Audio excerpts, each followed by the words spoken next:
नमस्कार दोस्तों, कैसे हैं आप सब। उम्मीद करती हूँ कि आप सब अच्छे होंगे। आज रक्षाबंधन है। आप सभी को रक्षाबंधन की बहुत बहुत बधाई। एक छोटी सी कहानी सरस की यात्रा के साथ तो बनती ही है, तो चलिए सुनते हैं। कहानी नहीं, सच्चाई ही है। कोलंबिया विश्वविद्यालय में एक बार क्लास चल रही थी, तो प्रोफेसर ने कुछ समस्याएं बोर्ड पर लिखी, सॉल्व करने के लिए सिखाया। बहुत कुछ पढ़ा रहे थे। उसी बीच एक छात्र था जो सो गया। थोड़ी देर बाद जब उसकी नींद खुली तो उसने देखा कि बोर्ड पर 2 प्रॉब्लम्स लिखे हुए हैं और क्लास जो है ख़त्म हो चुकी थी। उसने सोचा कि ये होमवर्क है और उसने उसको नोटबुक में नोट कर लिया। घर आ गया। अब जब वो सोचा कि उसको मैं दूसरे दिन होमवर्क पूरा करूं तो वो उससे बने ना। फिर उसने बहुत ढूंढा, बहुत संदर्भ से उस संदर्भ में पुस्तकें पढ़ी और कोशिश करते करते बहुत मेहनत के बाद उसने उन 2 समस्याओं में से एक को सॉल्व कर लिया और दूसरी उससे नहीं सॉल्व हुई, मगर एक तो उसने सॉल्व कर लिया। अब वो दूसरे दिन जब पहुंचा क्लास में तो सर ने कुछ पूछा नहीं होमवर्क के बारे में। उससे रहा नहीं गया। उसने सोचा मैंने इतनी मेहनत करी है और सर कुछ पूछ ही नहीं रहे हैं। तो उसने कहा कि सर, कल के असाइनमेंट के बारे में आपने नहीं पूछा। तो सर ने कहा, कौन सा असाइनमेंट? अच्छा, वो प्रॉब्लम्स। वो तो मैंने बोर्ड पर लिखी थी कि ये कुछ ऐसी प्रॉब्लम्स हैं जिसे आज तक वैज्ञानिक कोई हल नहीं कर पाए हैं। मैंने आप लोग की जानकारी के लिए लिखी थी। तो उसने कहा, लेकिन सर मैंने तो इसमें से एक को सॉल्व कर लिया है। सर बड़े आश्चर्यचकित हुए और बाद में उसकी इस जो प्रॉब्लम को उसने सॉल्व किया था उसको मान्यता भी मिली और 4 बुक्स भी आगे चल के उसके नाम से प्रकाशित हुई उस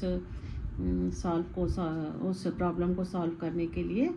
तो इस छात्र का नाम था जॉर्ज डैटिंग, जो सिर्फ क्लास में ये सुना कि समस्याएं हैं, प्रॉब्लम्स हैं, लिखी हुई हैं, इन्हें सॉल्व करना है। चूँकि वो सो गया था इसलिए वो आगे ये नहीं सुन पाया कि ये समस्याएं कभी सॉल्व हुई ही नहीं हैं।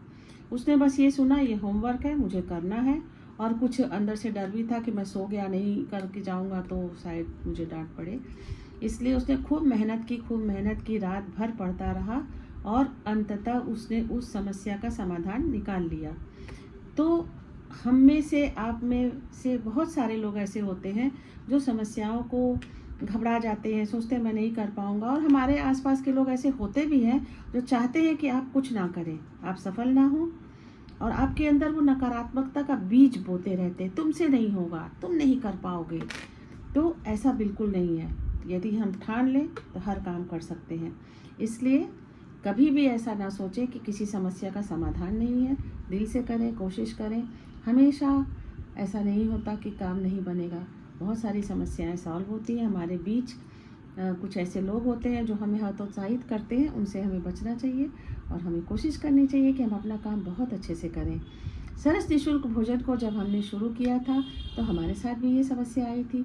बहुत सारे लोग बोलते थे, अरे कुछ दिन का है, नहीं बना पाएंगी, नहीं बांट पाएंगी, रोज़ रोज़ हॉस्पिटल में जाना आसान है क्या? इतने सारे लोगों को खाना कैसे बनेगा? कुछ पॉपुलैरिटी के लिए कर रहे हैं, तो ऐसा वैसा तरह तरह की बातें, मनोबल तोड़ने वाली बातें। लेकिन जब ठान लिए तो हो गया। और आज 14 साल होने जा रहे हैं, 15 साल हम निरंतर इस कार्य से जुड़े हुए हैं। हमारे साथ बहुत सारे लोग जुड़ते हैं और अपना योगदान देते हैं, सहयोग देते हैं, आते हैं साथ में। आप लोग हमेशा देखते होंगे जो हम लोग वीडियो आपके साथ शेयर करते हैं, उसमें आप देखते होंगे कि हमारे साथ लोग आते हैं, जुड़ते हैं, बांटते हैं। साथ ही साथ आप ये भी देखते हैं कि कितने सारे लोग हैं जो हॉस्पिटल में खाने के लिए आते हैं, लाइन लगा के लेते हैं और कितने खुश होते हैं।